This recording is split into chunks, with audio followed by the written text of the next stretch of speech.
5 cold case scripts, under $2.30 each. 1. The Somerton Man, Australia, 1948. Narrator, December 1st, 1948. An ordinary morning in Adelaide, Australia, became the start of a decades-long enigma. On Somerton Beach, the body of a man was found slumped against a seawall. He was impeccably dressed in a suit, but his identity was a complete blank. All identifying marks had been painstakingly removed. The labels on his clothing were cut out. He carried no wallet, no papers, and no sign of a struggle. A later autopsy was inconclusive, suggesting poisoning, but without a trace of the substance. He was simply known as the Somerton Man. The case deepened dramatically months later. Inside a concealed pocket of his trousers, investigators found a tiny rolled-up piece of paper. On it were the printed words, "Tamam shud," Farsi for "it is ended." This phrase was eventually traced to the final page of a rare collection of poems, the Rubaiyat of Omar Khayyam. The book was found, discarded in a nearby car. Its final page was missing, the scrap found on the man's body.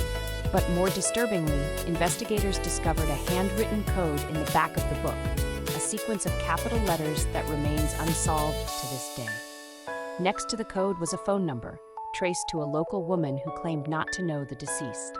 For 77 years, the Somerton Man has defied identification. His cause of death, his purpose in Adelaide, and the meaning of the cryptic code are all buried with him. The mystery of the man who chose to erase his own existence before his end endures, a profound puzzle in the history of cold cases. The Axeman of New Orleans, USA, 1918 to 1919. Narrator, professional, authoritative with a slight historical resonance. For 18 months, beginning in the spring of 1918, a terrifying shadow fell over the city of New Orleans. An unknown assailant, dubbed the Axeman, stalked the city, targeting Italian-American grocers and their families. The weapon of choice was chillingly simple, the victim's own axe or straight razor. The pattern of the attacks was brutal: forced entry, often through a backdoor chisel, followed by a vicious attack on sleeping residents. The first victims, an Italian-American couple, were found in their home, brutally beaten. Over the next year and a half, the attacks continued, leaving 6 people dead and 6 severely injured. Then, on March 13, 1919, the killer delivered his most brazen act, a public letter to the newspapers. Written in a dramatic, almost theatrical style, the letter taunted the police and the city, promising one last killing. It ended with a unique and chilling proposition. Quote, "I am very fond of jazz music, and I swear by all the devils in the nether regions that every person who is in a jazz band or is listening to a jazz band perform at the time mentioned shall be spared. If everyone has a jazz band playing, then well and good. If not, then too bad for some people." The city reacted with terror and compliance. On the night of the deadline, dance halls were packed, and amateur bands played jazz throughout residential neighborhoods. The Axeman's promise was kept. No murders were reported that night. The attacks abruptly ceased later that year, and the killer vanished as suddenly as he appeared. Was the Axeman a lone serial killer, a mafia enforcer, or a figure of sensational newspaper creation? With no clear motive and no solid suspect ever identified, the dark, jazz-loving phantom remains one of America's most unnerving cold cases. The Boy in the Box, USA, 1957. February 25, 1957. A young man checking animal traps in a remote, wooded area of Philadelphia discovered a horrifying scene. A large cardboard box, once used to ship a bassinet, containing the body of a boy. The child, estimated to be between 4 and 6 years old, had been severely malnourished, covered in faint scars, old and new, and had noticeable surgical scars on his ankle and groin. He was wrapped in a cheap flannel blanket. His face, bruised and battered, was a heartbreaking portrait of neglect and violence. Police launched a massive investigation. They fingerprinted the body, took photographs, and distributed 500,000 flyers with the boy's image. They cross-referenced every missing child report in the region. Nothing matched. Despite the exhaustive efforts of law enforcement and the public, the identity of the boy remained a profound and tragic secret. He was buried with a simple headstone that read, "Heavenly Father, bless this unknown boy."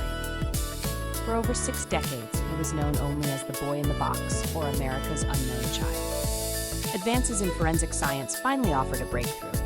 In 2022, Philadelphia police announced they had successfully used forensic genealogy and DNA evidence to identify the boy. His name was Joseph Augustus Zarelli. While the boy now has a name, the case is still cold. The ultimate question remains unanswered. Who killed Joseph Zarelli?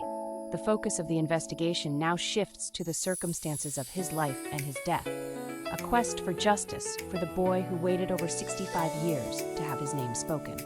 D.B. Cooper's Sky High Escape, USA, 1971. On Thanksgiving Eve, November 24, 1971, a man identifying himself as Dan Cooper boarded a Northwest Orient flight from Portland to Seattle. He was an unremarkable passenger, dark suit, sunglasses, and a black briefcase. Shortly after takeoff, he passed a note to a flight attendant, claiming he had a bomb and making a simple demand: $200,000 in unmarked bills and 4 parachutes. Upon landing in Seattle, the FBI and local police complied. The ransom was delivered and the passengers were released.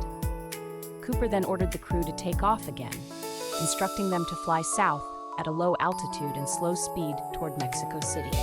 Somewhere over southwestern Washington state, the man, now famously misidentified by the press as D.B. Cooper, executed his plan. The rear stairwell was lowered. At approximately 8:13 p.m., in the middle of a rainstorm, D.B. Cooper parachuted out of the plane with the money and 2 of the parachutes. He was never seen again. An immediate and massive manhunt began, but the wilderness yielded no trace of the hijacker, the money, or the equipment. The case has generated countless theories and suspects.